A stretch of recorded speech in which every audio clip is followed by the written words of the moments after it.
you may say, oh wow, I will just eat anything, expose to radiation, use drugs, because anyway, I am protected. But remember that 10% must be healthy, or else any change, even just one base of that 10% may cause mutation. And when there is mutation, class, that affects now the production of a protein. So, isa ka mutation, kanina mutate, imbis na C, naging G, and then it cannot code anymore for that particular amino acid. So there is now change in the setup or the lineup or the sequence of the amino acids. So that desired protein will not be formed. And that protein is necessary for metabolism. That's why nanay, illness will follow. Inana siya ka-importante, class. So that is how marvelously we are made. God knows that these people would be hard-headed. God said, do not eat that. You eat this. And yet we keep eating those bawal. Do not do that. Do this. And yet we keep doing what is prohibited. So the result is, of course, our cells, our genetic material will be exposed to different mutagenic factors. And that may, of course, we are protected 90%, but what if those conserved areas, which are said to be very, very important, would be hit by that radiation or that mutagenic factors, any of that factors. It could be drugs, it could be chemicals or any toxin in your food, or synthesized by our body due to stress or like tulog. Okay, sige, dula o isa ni, mobile games, o tulog. So, na kayo mga unnecessary proteins which are produced that may ruin our body or that may disturb our processes inside. Okay? So, that may contribute to mutation.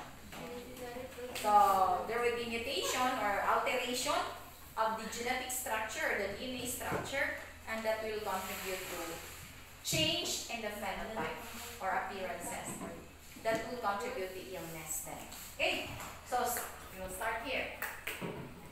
Now, DNA replication actually is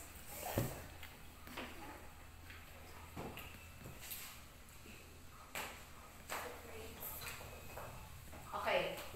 Now, DNA double helix unwinds to a specific point called an origin of replication. So, replication starts, or the replication process starts at the origin of replication, or OR. We say origin of replication. This is any site of the DNA where replication starts. Now, for prokaryotic DNA class, there is only one origin of replication where replication starts. Isa ra gyud na. So, isa whole structure of the DNA or say the chromosome, isa ra yung origin of replication. So, kung asa siya nag-start, diha humanon hangtod mahuman. But for the eukaryotic DNA class, there are so many origin of replications. So, pwede siya diri, pwede diri, any portion of the DNA would be origin of replication. Meaning, any portion of this DNA, as long as we have the origin of replication, then there is, say, onset or say starting point of the replication process. So, replication, diri nag-start po ng replication. Diri nag-start po ng mag-tabo sila. Okay? Now, and it's said to be, DNA replication is bidirectional. We say bidirectional, duha ka directions. It could be 5', 3' direction or 3', 5' direction. So, pwede siya in ani ang direction sa replication or pwede yung ana ang direction sa replication. And it is following through this semi-conservative model.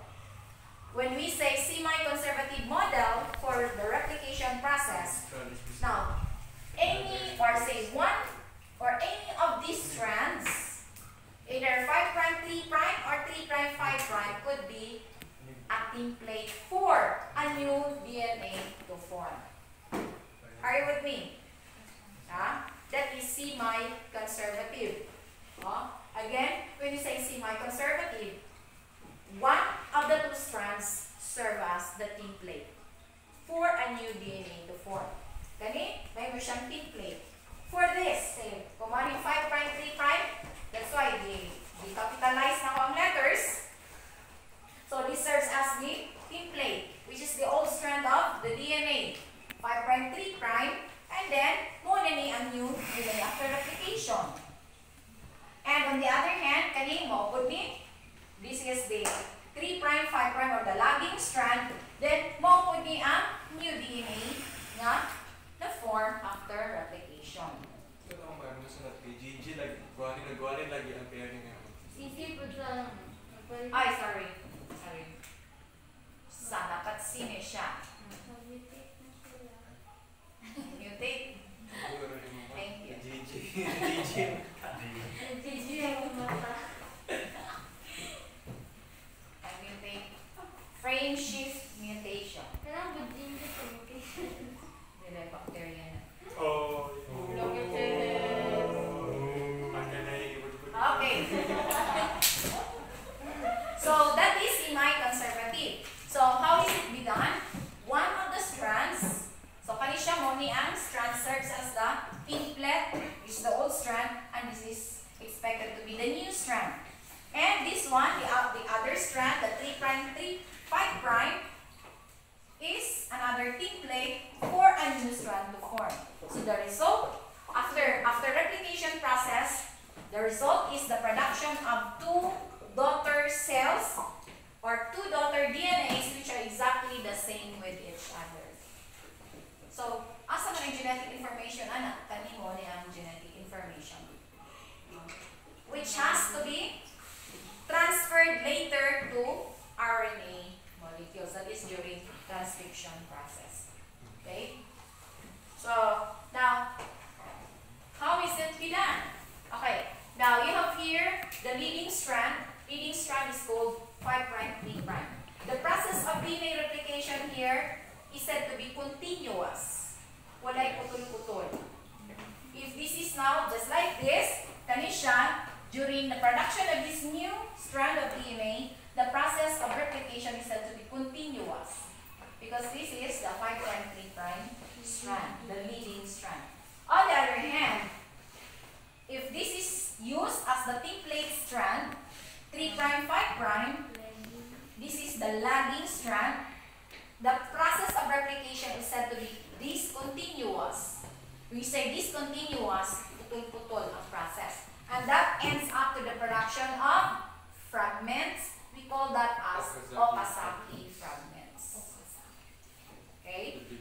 Now later on, these fragments will be fused by ligase. It's an enzyme. So that would be fused by a ligase. Okay? So as a result, there will be two DNAs formed. Okay, so you have DNA ligase. Now, what are those say the constituents or say the participants in the replication process.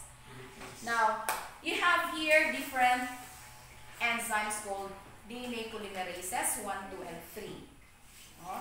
DNA polymerases 1, 2, and 3. And then of course, what are they for? You have the word polymerases.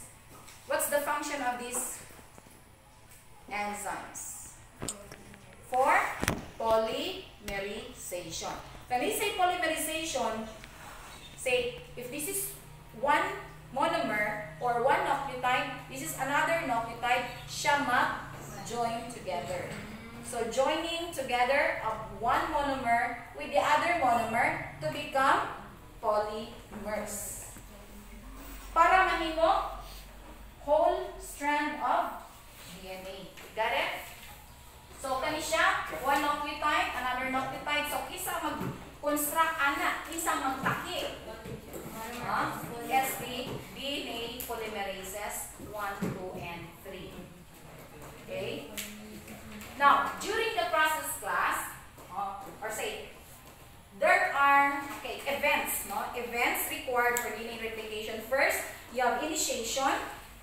Second, elongation. It's there in your group chat, in our group chat. Sa lecture outlines.